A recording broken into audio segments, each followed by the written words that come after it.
Yo no te escucho. Ahora sí, Mario, ¿cómo estás? Muy Ah, buenos ahí, días. buenas, ahí sí te Ahí escucho. está, ahí está, ahí estamos. ¿Estás? ¿Cómo te va, Mario? Muy buenos días. Todo bien, para que me voy a poner donde no haya tanta luz. Ahí está. Perfecto. Buenos Bueno, días. para mí es un gusto tenerte de aquel lado, eh, poder entrevistarte. He tenido el gusto ya de hacerte una nota hace ya un año, creo que fue, en el Comic Con en el Le Parc. Sí, me acuerdo. Y charlamos, pero en ese momento solamente de lo que era tu videojuego. Hoy, Mario, quiero charlar con vos de muchas cosas, pero primero me gustaría, y corregime si estoy equivocado, sos ingeniero industrial, ¿cierto? Yo soy ingeniero industrial, sí. Una carrera muy, muy interesante, pero sos multifuncional, multifacético, te vendí yo. Es una de las herramientas que te da la ingeniería industrial. Te puedes dedicar como a muchas cosas. Te da base para después seguir estudiando y dedicarte a cosas bastante diversas. Pero en realidad es que me aburro fácil. Bueno, yo te voy a hacer una pregunta que creo que con esto vamos a empezar a hablar de todo.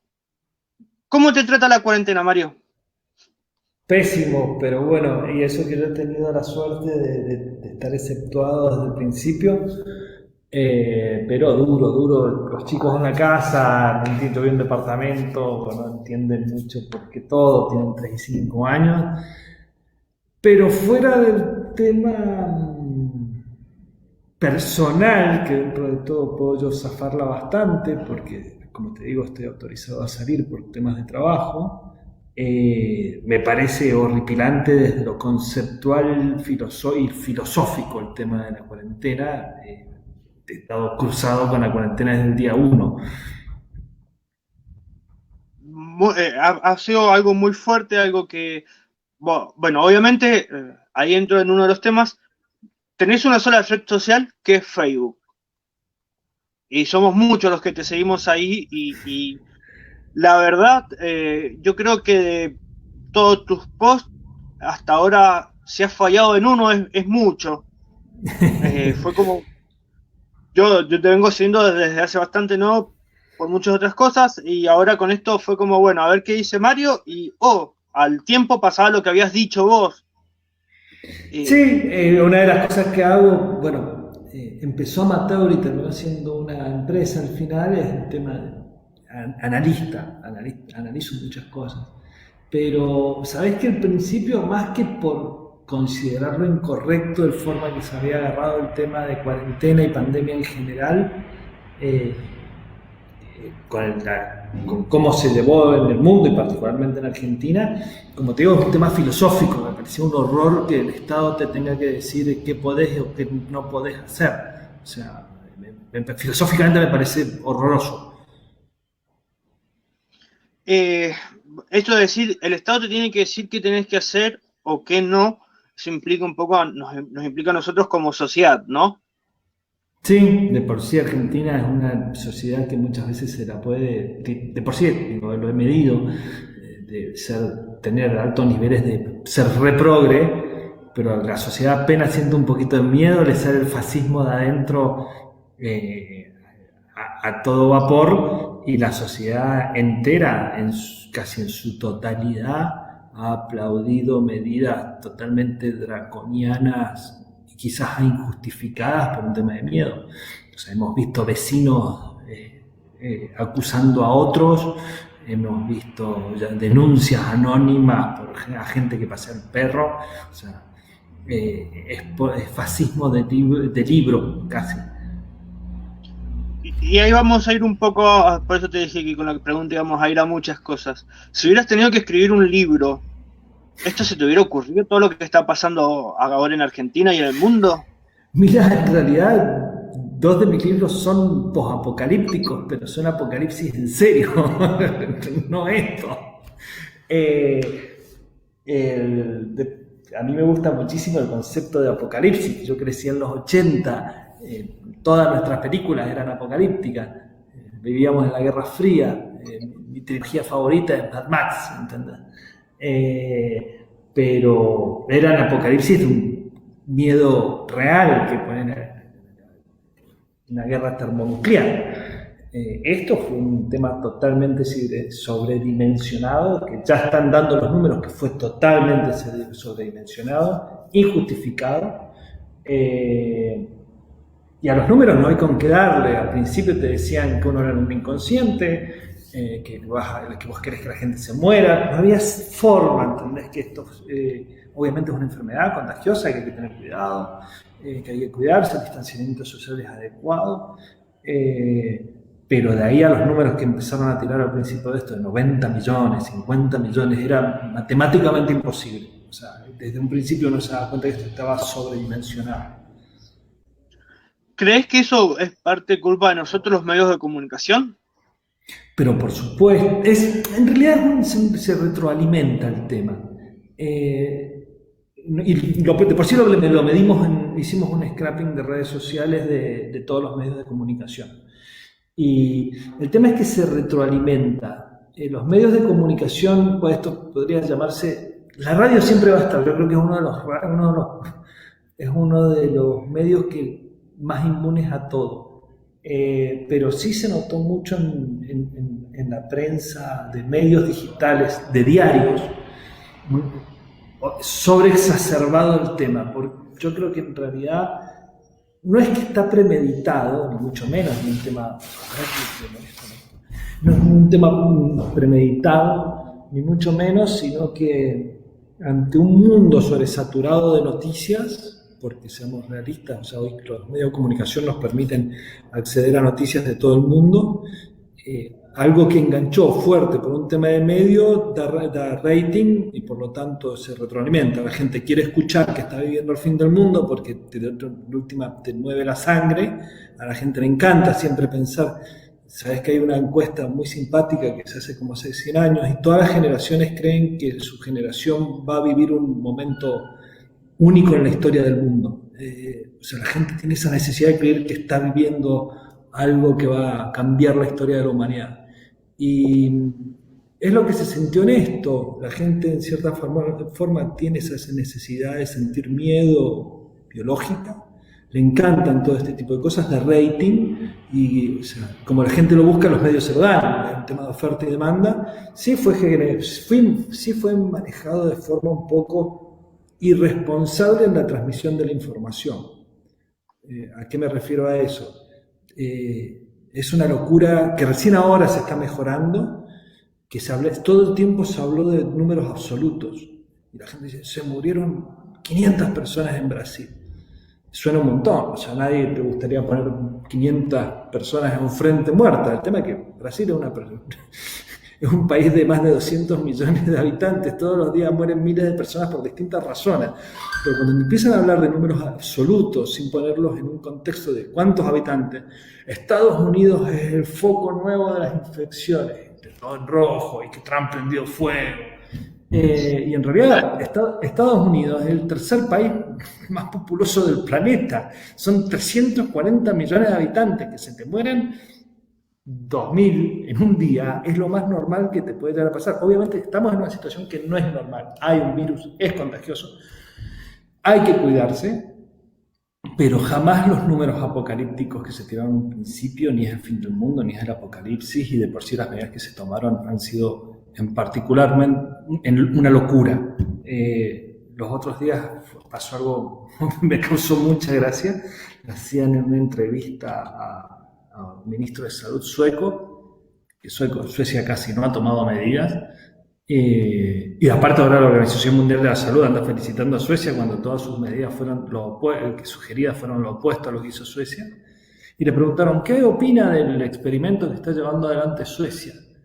Dice, ¿qué experimento? Dice, nosotros no estamos haciendo ningún experimento, nosotros lo que estamos haciendo es lo que la gente hace generalmente. Los que están haciendo un experimento del resto de los países están tratando de hacer la ingeniería social, uno de los movimientos de ingeniería social más importantes de la historia,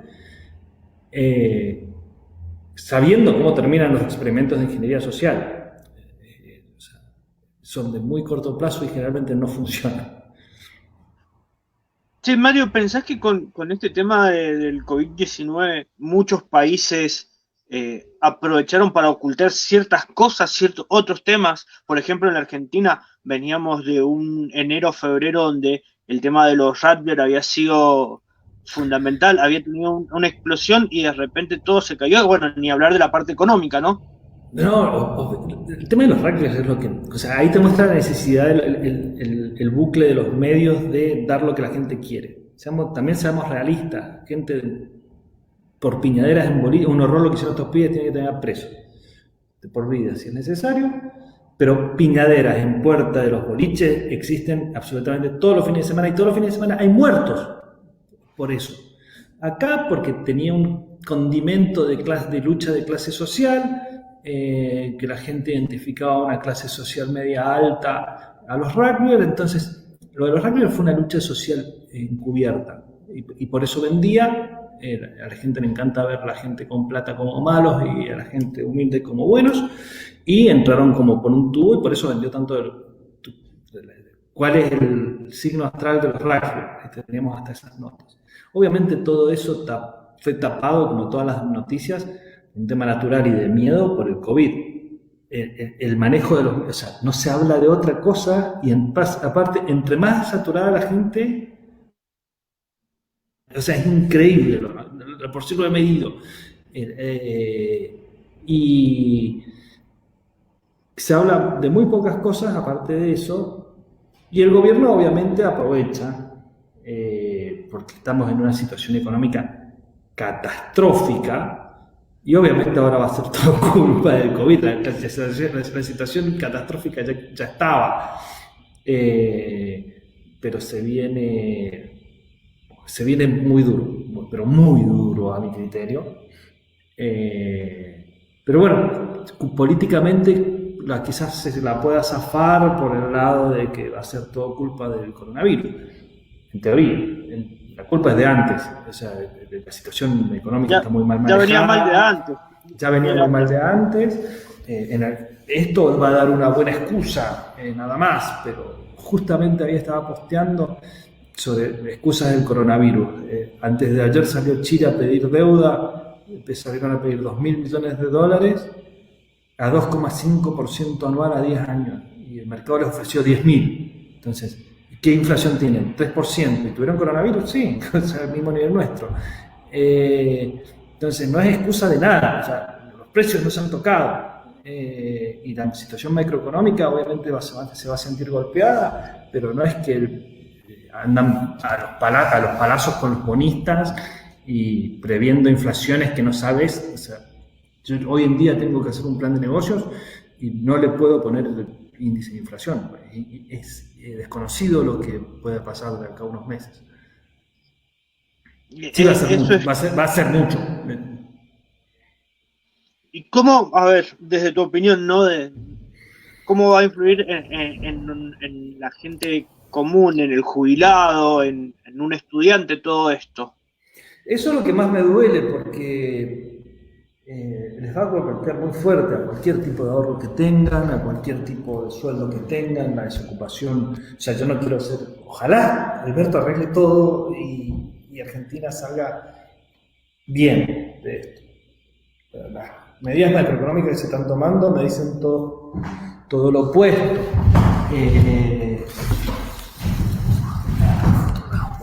Me dicen todo lo opuesto, se está emitiendo lo loco. Tuvimos un país parado por mucho tiempo. Hemos cortado los vuelos con todo el mundo, hasta los vuelos internos. De esto, y lo más duro, se ha emitido casi el 50% de la base monetaria en un mes y medio.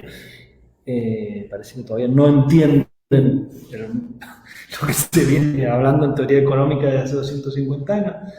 Pero bueno, va a ser duro, y va a ser duro para el caminante, para el ciudadano de a pie, sobre todo. Para ese va a ser muy duro. Uno tendrá una que otra herramienta económica o financiera. Esto es muy cruel con la gente de clase media, medias bajas y con las más desprotegidas. A uno que es clase media, que ha viajado algo y que ha hecho negocios afuera, es relativamente sencillo mantener los ahorros, quizás hasta una posible oportunidad en este tipo de cosas. Me parece terriblemente cruel con el jubilado, con la señora que va a hacer las compras todos los días, porque a ese es al que le licúan toda su vida, específicamente. Mario, con respecto a esto, ¿no? ¿Cómo estás viendo las medidas del gobierno provincial? No del todo de acuerdo, bastante en desacuerdo en realidad, respecto al tema COVID. Es un decreto nacional, del cual yo creo que todas las provincias se han plegado. Seamos realistas, hoy en día no hay oposición ni a nivel nacional ni a nivel provincial. O sea, es como que la clase política en general ha tirado toda para un mismo lado, incluida, o sea, dos banderas opuestas como puede ser el gobierno provincial y nación, que desde lo político, si uno quisiera ser un poco cínico, o sea, desde lo político le ha venido bien a los dos, ¿entendés? Siendo un gobierno provincial de bandera opuesta al nacional, aliarse con el más grandote, aunque sea de forma momentánea, te puede traer ciertos beneficios. A mí lo que más me ha preocupado de todo esto es la parte filosófica. La parte económica ya sé que se viene muy feo. A mí lo que más me preocupa es la parte filosófica de esto, y con la facilidad que la gente ha cedido sus libertades eh, personalísimas, como es poder circular, poder tomar decisiones, poder salir a trotar, lo que parecen muy, muy banales, pero en realidad son las más básicas de las libertades, por los derechos del hombre y por la Constitución Nacional. Y lo fácil que la gente lo cedió y que ni siquiera lo pensó, me preocupa mucho como sociedad a mí, en lo particular. Bueno, Mario, a ver, siempre en tus posts jugás con esto del menemismo. ¿Qué hubiera pasado si Menem no hubiera sido presidente? ¿Cómo pensás que hubiera actuado? Ahora o en el 2003. No, ahora con el COVID. Carlos, no sé, o sea, yo con Carlos Saúl tengo una relación amor-odio específicamente, lo odié mientras fui, yo vengo de una familia muy antiperonista, y después por voto propio me hice antiperonista, pero ni no puedo negar los hechos de corrupción y todo eso, pero económicamente no cabe duda que fue uno de los mejores presidentes que ha tenido Argentina en los últimos 50 años. Y hay otra cosa que le respeto mucho a Menem, es que era una época que no había violencia política, no había grieta, ¿entendés? Vos te podías bancar o no, y Menem tenía sus enemigos, pero no eran ni dilapidados, ni perseguidos, ni nada. En eso el turco era bastante hábil. Yo creo que hubiéramos tenido quizás algún tipo de cuarentena, pero yo creo que hubiera sido algo más parecido a lo de Chile o a lo de Uruguay, ¿entendés? No hubiéramos tenido... el turco Menem era bastante respetuoso de estas libertades individuales. Bien, ahora quiero llevarte a algo que empezamos a hablar en un principio y que siempre me llamó la atención. Sos muy asiduo en Facebook, la verdad haces posteos muy interesantes, pero ¿por qué no tenés otras redes sociales? Yo creo que quizás en Twitter o todas esas me iría mejor. No tengo otras redes sociales porque tengo que trabajar, o sea, mi vida soporta solo una red social. Si tuviera que contestar mensajes o prestarle la atención a los textos que le presto en una, ya en Facebook a otras dos creo que no me daría el tiempo. Yo trabajo y trabajo mucho, y aparte tengo una familia. Por lo tanto, yo creo que Twitter tendría que estar todo el día encima, y Twitter, aparte, no me gusta el formato. A mí me gusta el texto largo, me gusta casi el ensayo. Entonces creo que la más que se adaptaba era Facebook. Y bueno, no me interesa ser famoso tampoco, o ser un tuitero o un influencer, ni mucho menos. Yo trabajo de lo mío, y me descargo por las redes nada más, y más de una sería un abuso. Pero así todo te has transformado como en un influencer. ¿no? Tus textos pasan del Facebook al Twitter por otros usuarios y un montón Sí, de sí, lo cosas. sé, lo sé, lo sé. De por sí, en realidad, después se retroalimenta, porque digo, no es trabajo, pero termina siendo trabajo.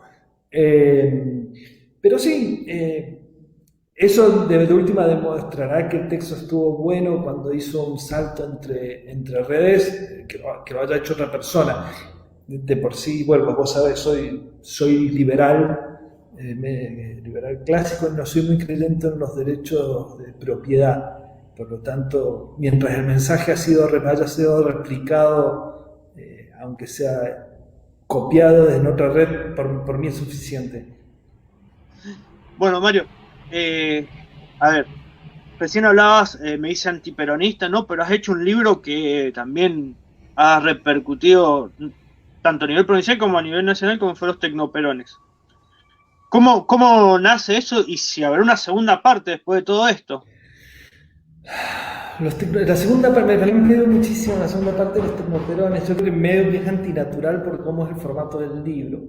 Eh, y lo simpático de los tecnoperones es que, a pesar de ser un libro bastante antiperonista, a muchísimos peronistas les gustó mucho, particularmente a los peronistas más vieja escuela, más derechosos.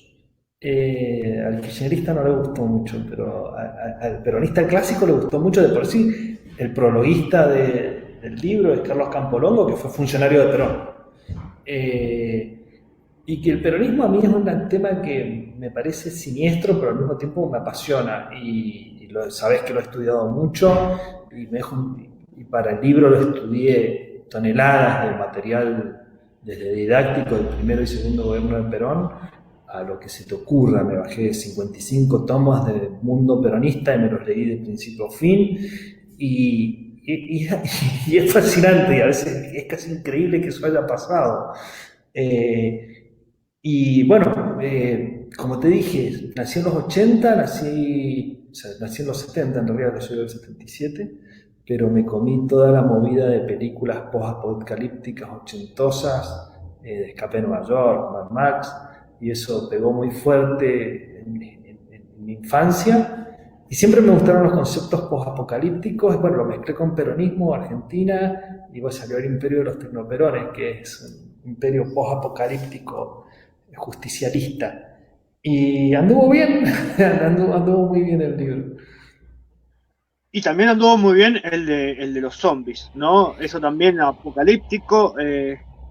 ¿Has hecho dos libros solamente, Mario? Sácame esta duda. He hecho dos libros, el resto lo he escrito siempre, a veces algunos ensayos web, pero libro dos. Claro, algunos ensayos web han ido a algunas páginas de amigos que tenemos en común. Sí, sí, sí. Eh, Hablo del, no sé si en el Mendo, Ropa No, Sucia, ahí está. en el Mendoza jamás, siempre me negué. Pero en Ropa Sucia sí, de por sí yo era uno de los fundadores de Ropa Sucia. Eh, Ahora voy a esto. Si tuvieras, cuando empezamos la nota dijiste, bueno, la ingeniería te permite hacer muchas cosas, ¿no? Eh, Creaste una empresa sobre el análisis de datos, dijiste empezó como un hobby y terminó siendo una empresa. Eh, ¿Cómo están hoy por hoy? Ayer vi un post que estabas diciendo que tenías la posibilidad de tener pasantes. Eh, ¿La Sí, gente de toma muy en serio MIT. los datos? La gente no, pero algunas empresas sí. Específicamente hemos armado un equipo de gente. Yo soy el más viejo, yo tengo 42, pero son unos pendejos que son crack y tienen 25 años y tienen una visión del tema muy avanzada. Hacen machine learning, redes neuronales, todo eso lo maneja muy bien.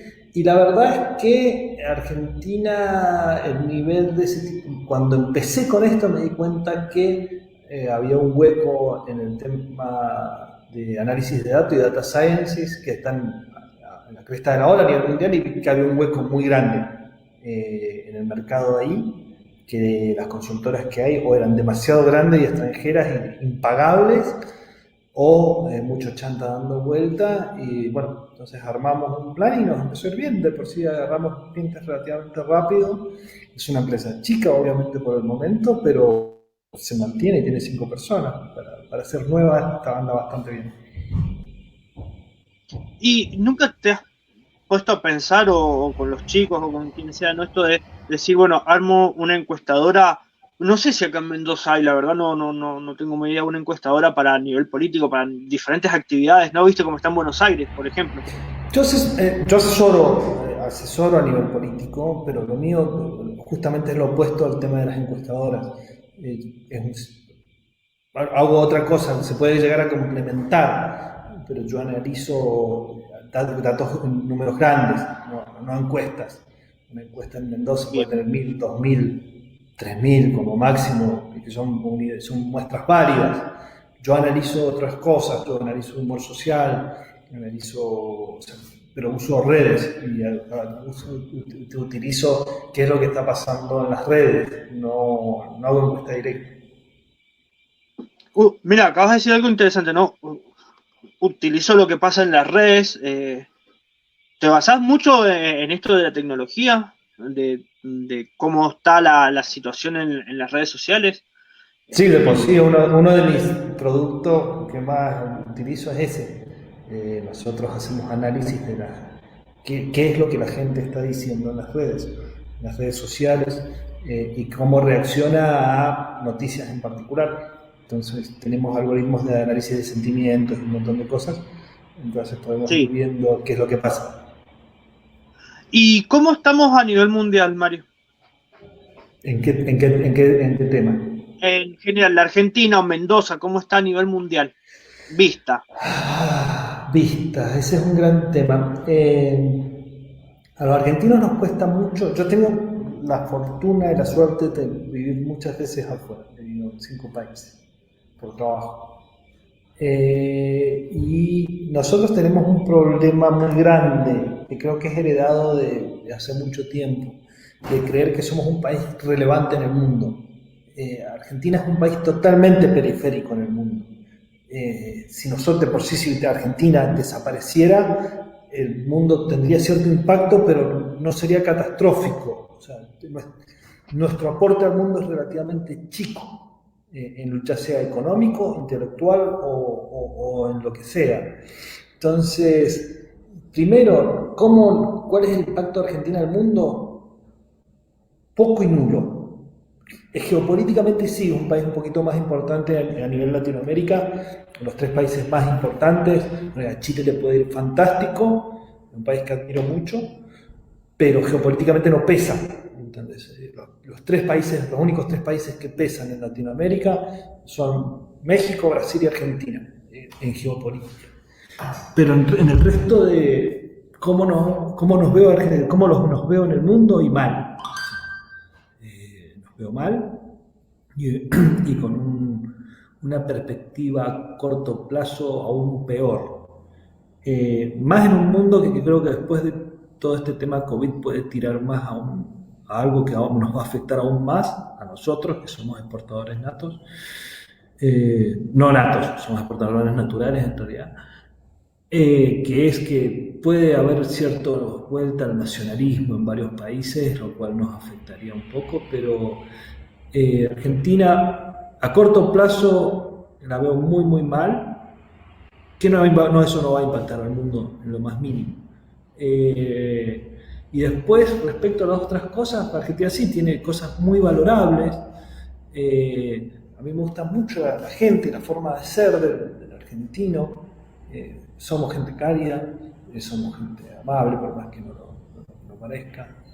Hay mucha inteligencia, no somos los más inteligentes del mundo, no somos los más formados del mundo, pero hay gente muy formada, hay gente que le encuentra la vuelta. Pero no, somos un país muy divertido, eso me parece sí fantástico. Pero a veces ofende cuando la gente diga esto, es que somos un gran país, un país muy divertido, con una historia fantástica, pero no somos distintos de ningún país, más o menos de las mismas características en dimensiones. De por sí somos bastante menos que países de características de misma dimensión.